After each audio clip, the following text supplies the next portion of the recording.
right, folks, hang on to your hat and fasten your safety belts. This one's going to be a wild ride.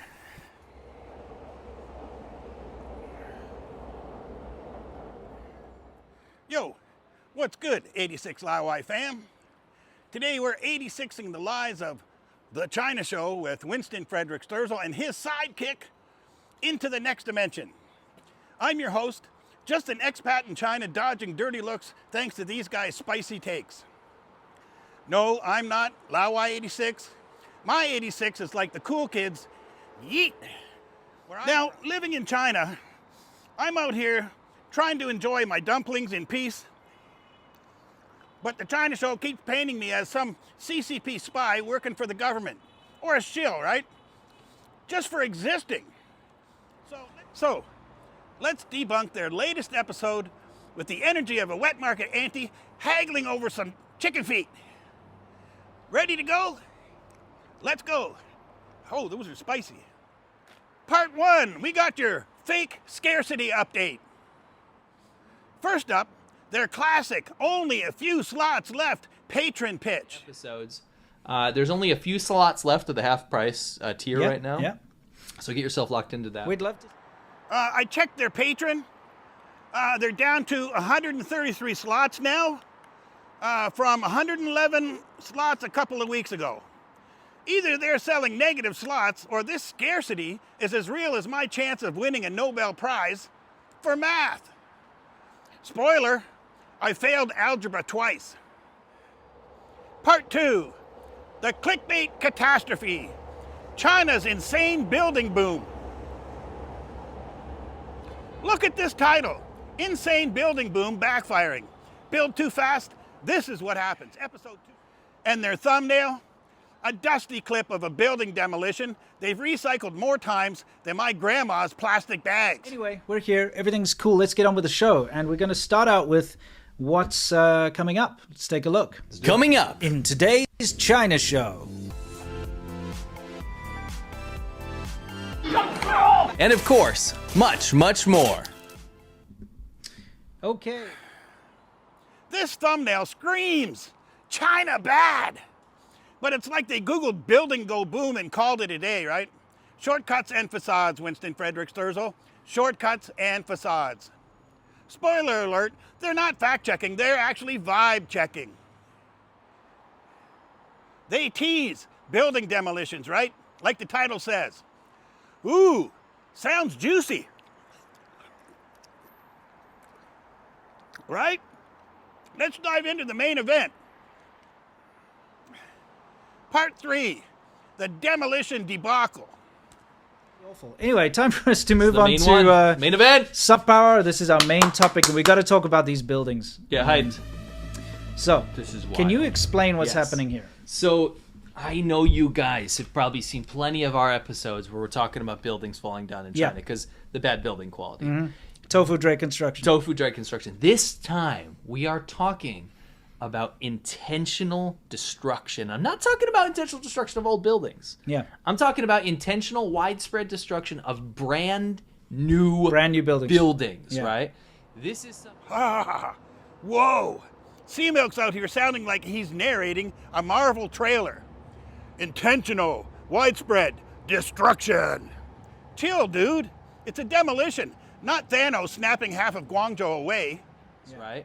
This is something that's getting out of control, and this particular story is pretty interesting. I'm going to read through it real quick. Okay, I'm going to show... Can I Sure, show the yeah, footage show it first? first. Everybody take a look. So here you see buildings being demolished. In Guangzhou. Okay, sure. A key state-owned project in Guangzhou built 7 buildings in 80 days. This was a widespread propaganda campaign. Yeah, Years now. yeah. China's got a high, like 10 out of 10 priority on this project. Huge money involved, Yeah. right? It's massive. This area is something to pay attention to, but this particular project was near Chentian Garden in Baiyun District. This is Guangzhou's... Yeah, Baiyun is a big... That's where the airport is. Yes, it's where money happens, Yeah, right? yeah. This is a big deal. They built 7 buildings within 80 days, demolished them in just 10 days. Yeah, exactly. It was once listed as state-owned science and technology innovation project of the district's key projects. The staff said that the procedures for the building were not completed, okay? So actually what happened was, when you dig into it, they ran out of money again. the government keeps taking on these massive, massive projects, and then they run out of the funds to do so because they bite off more than they can chew, and it turns out it was just for the footage. It was just... They claim this is a key state-owned project in Guangzhou, Baiyun district, that ran out of money. Sounds legit, right? Except I did a quick search on Douyin, because unlike some people, I don't just swallow social media bait like it's boba tea. So I think what we're looking at here, folks, it must be a glitch in the matrix, because this exact same demolition happened before. It's from 2020, labeled as a Guinness World Record demolition in the United Arab Emirates. 144 floors were brought down in approximately 10 seconds. Record-breaking. Not Guangzhou, not China, barely even this decade. Tailor-made electronic detonators to make it happen. The entire building fell in seconds, perfectly timed and fully controlled. No wonder it smashed a Guinness World Record. First, everybody take a look. So here you see buildings being demolished. In Guangzhou. Okay? Yeah.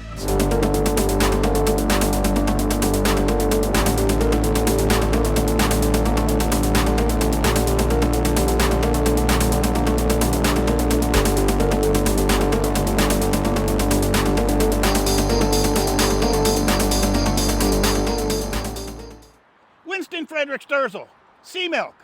My dudes, did you just yeet a Dubai demolition into your China narrative?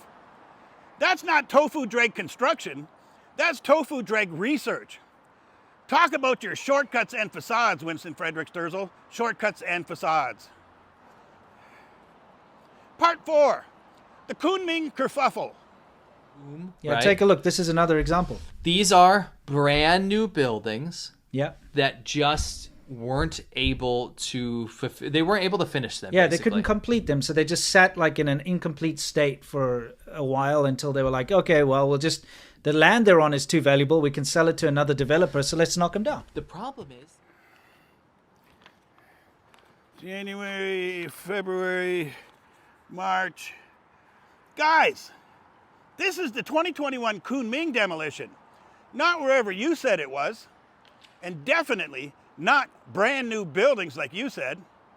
These were unfinished projects that were abandoned and demolished for practical reasons. Not some CCP conspiracy. I found this on YouTube in like 2 clicks. Meanwhile, I can't even find my keys half the time.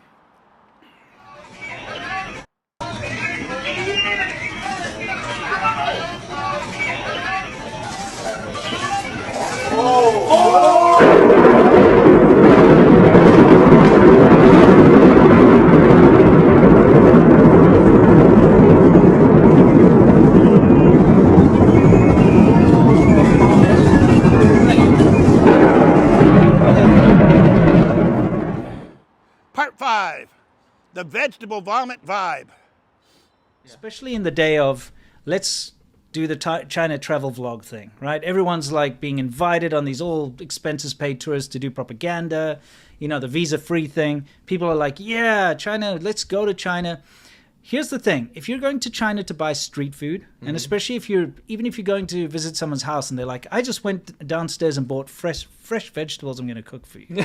okay. This is, I see where you're going with this. I just want people to realize So what fresh. what happened to these vegetables. Why do they look so fresh and you know, they look lovely. You're obsessed with this. You love I like that you got a compilation. Yeah. It is widespread. Yeah, we showed that one. Okay, so Okay, spitting on veggies, yeah, that's gross. I'll give you that. But saying that this is widespread in China, like Sea Milk said, that's like saying every expat in China is a secret agent because I own a black jacket. let's go back to that. I just want to show that again because like live. they're aerosolizing this, you know, making it all look nice. This dude. Yeah, it's like, let's get that on there. I knew you guys would. This is a random compilation video from Douyin. No date, no location, just vibes.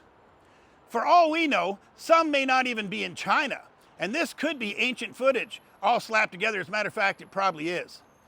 But the China show frames it like every vegetable in China is marinated in spit. Newsflash, I've bought fruit and veggies in China for years, and they're fresher than my dating prospects. Winston, sea milk, maybe stick to exposing actual issues instead of making my grocery trips sound like a biohazard. Speaking of keeping things fresh, this video is fueled by caffeine and spite.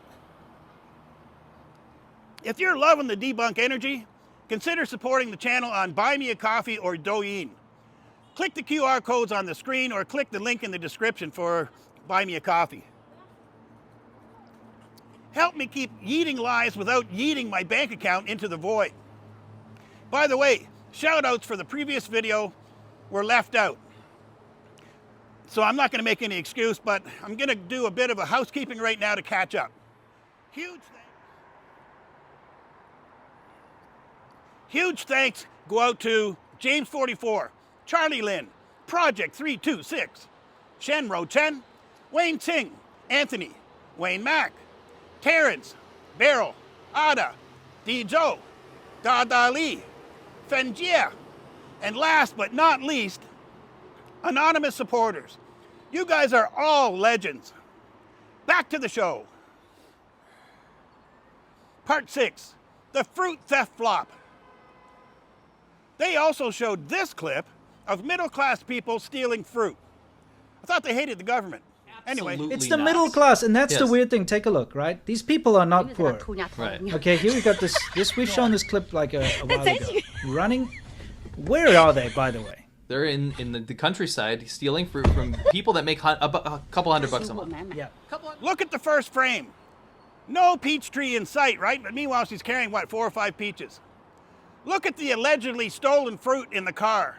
Clean as a whistle. This feels like a staged TikTok prank, not a documentary.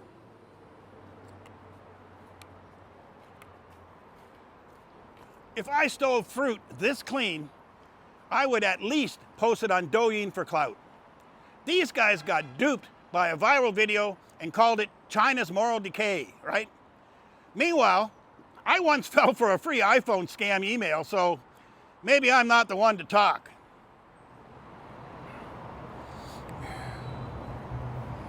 Here's the deal. The China show is out here building narratives shakier than the tofu dreg buildings that they love to roast. Social media clips are not evidence, you guys. They're clickbait, and you guys got fished in. And I'm just an expat trying to live my life without being side-eyed at the wet market. So what's more disgusting? Spitting on veggies or the China show spitting on facts? Drop your vote in the comments below. Next time, I'm going to be chatting with Grok 3, the AI over on X, about why these guys keep fibbing. Now, Grok's got some American bias for sure, but it's learning faster than I did in Mandarin class, and that's really saying something, right? Subscribe, hit the like button, and let's keep yeeting the lies together. Peace!